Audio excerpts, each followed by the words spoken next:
Welcome back after the break. Pakistan को मौजूदा सूरत हाल में सख्त मुआशी सियासी चैलेंजेस का सामना है। हर दिन के साथ मुल्क पर कर्जों में बेतहाशा इजाफा हो रहा है, जबकि दूसरी तरफ आम पाकिस्तानी के लिए हर दिन पहले से कई गुना ज्यादा मुश्किल होता जा रहा है, बल्कि उसकी मुश्किलात ज़रबें खा रही है। अब सवाल यह है कि क्या इंतखाबात मुल्क को इस बहरान से निकाल सकते हैं? नसीम सिद्दीकी साहब, हम देख रहे हैं हुकूमत ने हर हरबा आजमा लिया है, मिफ्ता की जगह डार को लगा दिया, आर्मी चीफ से ताजिरों की मुलाकात करा दी, लेकिन फिर भी बात नहीं बन रही है। क्यों? देखिए शाइस्ता, हमेशा आपने अक्सर लोगों को बात करते देखा होगा कि वो रूल ऑफ लॉ की बात करते हैं। इस मुल्क के अंदर आइन और कानून बड़ी मुश्किल से बना था और ये तमाम सियासी जमातों ने मिल के बनाया था, किसी एक पार्टी ने नहीं बनाया था। देखिए, इलेक्शन होने ना होने से फ़र्क पड़े या ना पड़े, लेकिन आइन और कानून के ऊपर अमल करना पड़ेगा। अगर आप इस आइन को तोड़ना शुरू करेंगे, कानून की खिलाफ वर्जी करना शुरू कर देंगे, तो फिर पाकिस्तान को कोई नहीं बचा सकेगा। आपने देखा कि 70 के इलेक्शन के बाद भी यही हुआ था कि आपने अक्सरियत को अक़लियत में बदलने की कोशिश की तो पाकिस्तान को कितना बड़ा नुकसान उठाना पड़ा। पाकिस्तान में वैसे ही इस वक्त दहशत गर्दी की लहर उठी हुई है। आप देखें कि पहले जो फाटा पुराना इलाका था जो पाकिस्तान के साथ वहां पे किस तरह हमारी जो सिक्योरिटी, नहीं, मैं आपको ये बात बता रहा हूं कि हैं हालात ना कि हमारी सिक्योरिटी फोर्सेस किस तरह अपनी जानों के नजराने पेश कर रही है। वजीरिस्तान में आप देख लें, बलूचिस्तान में कितने बड़े चैलेंजेस से हमारी पाक फौज नबर्द आजमा हो रही है। जब वो इदारे अपनी ड्यूटी निभा रहे हैं, पाकिस्तान की कौम के लिए अपने खून का नजराना पेश कर रहे हैं, तो यहाँ पे सियासतदानों की जिम्मेदारी बनती है कि वो अपनी जिम्मेदाराना रवैये को सामने रखते हुए, अगर आइन और कानून कहता है, अगर सुप्रीम कोर्ट कहता है कि आपको इलेक्शन करवाने, तो आपको इलेक्शन में जाना चाहिए।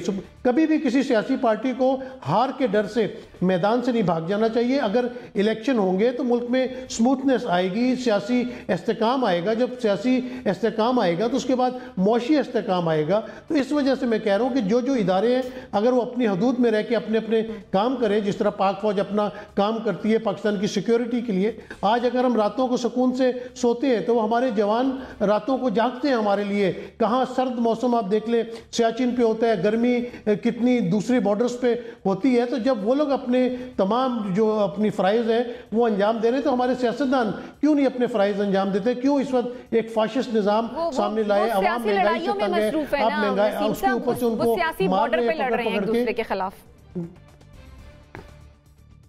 तो यही चीज़ इनको ख़त्म करनी पड़ेगी। ये ख़त्म करके उनको एक टेबल पे बैठना पड़ेगा और पाकिस्तान के मामलात को आगे लेके चलना पड़ेगा। जी ठीक है अंबर, अगर तो पंजाब और खैबर पख्तूनख्वा में इंतखाबात हो जाते हैं तो क्या सूरत हाल बेहतर हो सकती है? मुआशी इस्तेहकाम आ सकता है, या जनरल इलेक्शंस ही इसका वाहिद हल है? मेरे ख्याल में कि मेरा ये हमेशा एक रहा है, एक असेसमेंट रही है कि इंतखाबात हल नहीं होंगे। जनरल इलेक्शन हो जाए, सूबाई इलेक्शन हो जाए, और उसकी मैं वजह बताती हूँ। लेकिन जैसे आपने भी फैक्ट चेक किया तो मैं भी एक फैक्ट चेक कर दूँ। ये जो ताजर मिलते हैं आर्मी चीफ से, ये वजीर ख़जाना नहीं मिलते, ये ताजर खुद आर्मी चीफ से मुलाकातें करते रहे। ये मौजूदा आर्मी चीफ नहीं, इससे कबल भी जब जनरल बाजवा थे तब वो भी उनके पास जाते थे, क्योंकि हमें पता है कि ताकत कहाँ से कहाँ है, और उनको भी पता है ताकत कहाँ से। उनको लगता है उनके मुतालबात माने जाएंगे।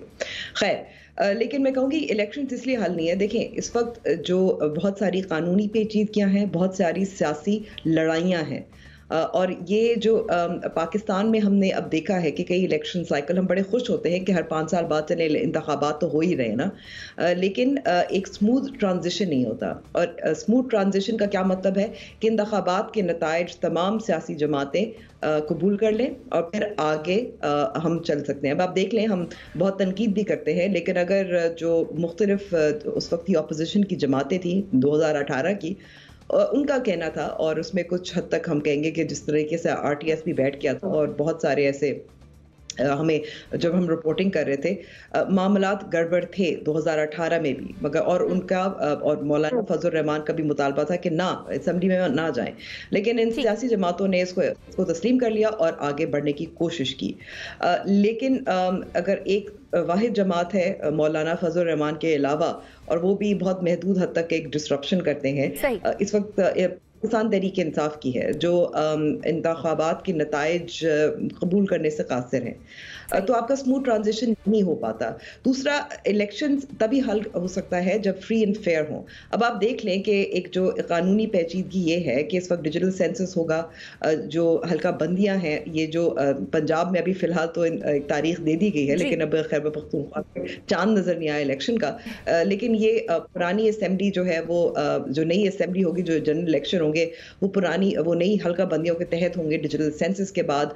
तो फिर ये भी हो सकता है कि अगर इमरान खान साहब फर्ज जो अगर फ्री एंड फेयर इलेक्शन हो, इमरान खान साहब की मकबूलियत को मद्देनजर रखते फर्ज जीत जाए, तो ये मौजूदा जो सियासी जमातें हैं वो भी जा सकती हैं, अदालत जा सकती हैं कि ये फ्री एंड फेयर इलेक्शन नहीं हुआ क्योंकि हल्का बंदियां बदल लेकिन वो मसला यही है ना कि फिर फ्री एंड फेयर इलेक्शंस के लिए या शफाफ इंतखाबात के लिए कभी आज तक इन जमातों ने कुछ किया ही नहीं। आपका पॉइंट आ गया।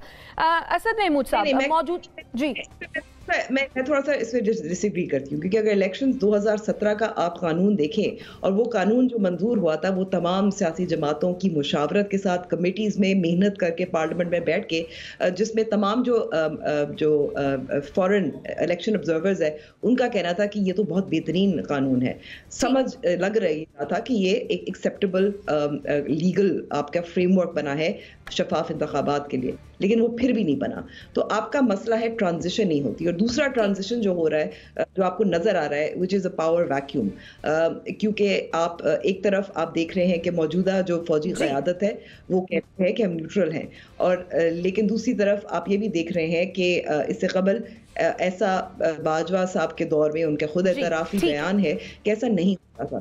तो ये जो कुछ तशद्दुद, कुछ ट्रांजिशन का इशू है और नई ट्रांजिशन का भी इशू है, तो मुझे नहीं लगता कि ये फिलहाल जनरल इलेक्शंस हो भी जाएं हल हो पाएंगे। ठीक है, आपके ख्याल में ट्रांजिशन का इशू है जिसकी वजह से बहरान पर काबू नहीं पाया जा सकता, आपका पॉइंट आ गया। असद महमूद साहब, मौजूदा अदम इस्तेहकाम को खत्म करने की जिम्मेदारी जाहिर है हुकूमत वक्त की है, लेकिन इसहाक डार साहब कहते हैं मईशत अल्लाह के हवाले, तो फिर उन्होंने अदम इस्तेहकाम कहाँ से ठीक करना है? शाइस्ता ना, मैं इस आपके सवाल को दो पहलुओं से लूँगा। मैं आपसे ये कहूँगा कि 1988 के अंदर पाकिस्तान के ऊपर जो कर्ज़े थे बैरूनी, वो कोई रफली 8-8.5 अरब डॉलर के थे।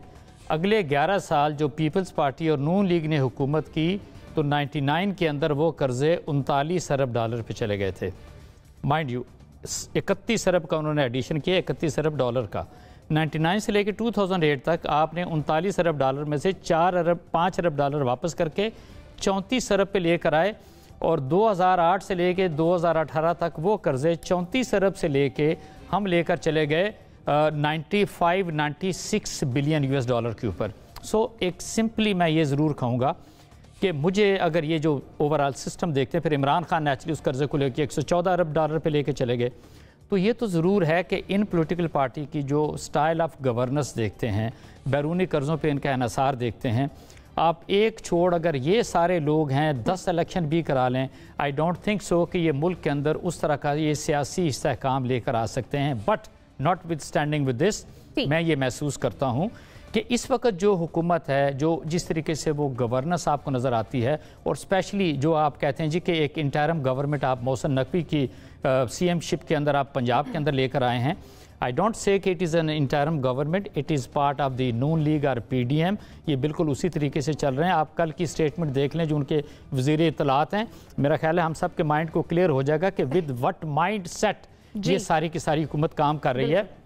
लेकिन इसके बावजूद यस, मैं ये कहता हूँ कि बैरून मुल्क पाकिस्तानी बैरूनी ममालिक की अगर आप बात करते हैं, तो इस PDM की हुकूमत के ऊपर ना कोई ट्रस्ट करने को तैयार है, ना कोई इन्वेस्ट करने को तैयार है, ना किसी सूरत के अंदर आप ये कहेंगे जी कि नहीं किसी तरह कोई ओवरऑल अगर ओके इन्वेस्टमेंट नहीं आती तो कोई इमदाद आ जाएगी। अभी तक तो 11 महीने के अंदर ये मिजरेबली फेल हुए हैं।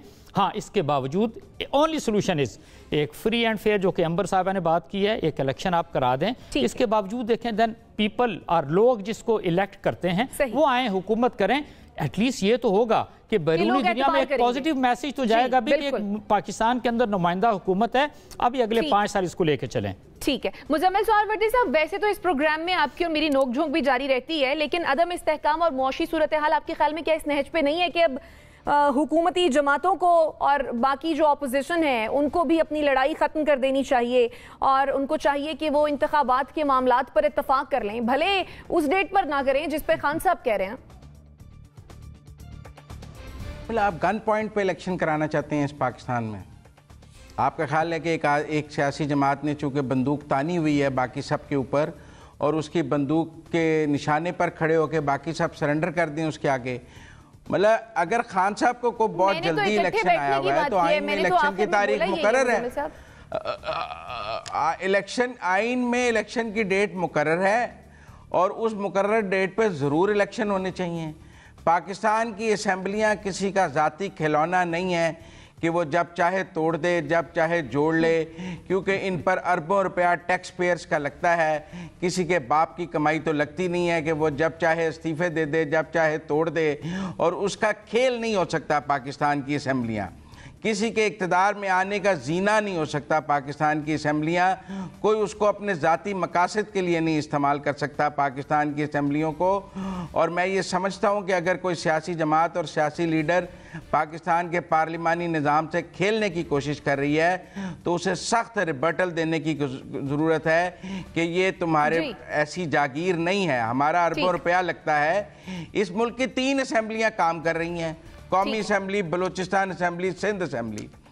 खान साहब ने 2 असेंबलियां कबल अज़ वक्त तोड़ दी हैं। उनकी हुकूमतों को कोई खतरा नहीं था, एतमाद का वोट उन्होंने ले लिया था, उनकी हुकूमतें कायम थी, वो चल रही थी, कोई उनको उतारने की कोशिश भी नहीं कर रहा था, ठीक है, गैर आईनी तरीके से। लेकिन उनको चूंकि था कि मैंने तो जल्दी इलेक्शन कराना है, वक्त पे नहीं होना चाहिए, मेरे टाइमिंग पे होना चाहिए। ये जो मैं और मेरा खान साहब के अंदर घुसा हुआ है ना, ये 2013 से मसाइल दे रहा है। लेकिन मसला 2013 के बाद उन्होंने 14 के धरने थे, जब इख्तिदार में नहीं आए थे तो यही मुतालबा करते थे। आपका पॉइंट आ गया मुजम्मिल साहब, मुझे ब्रेक लेनी है। नाज़रीन ब्रेक लेते हैं, वापस आते हैं। Stay with us.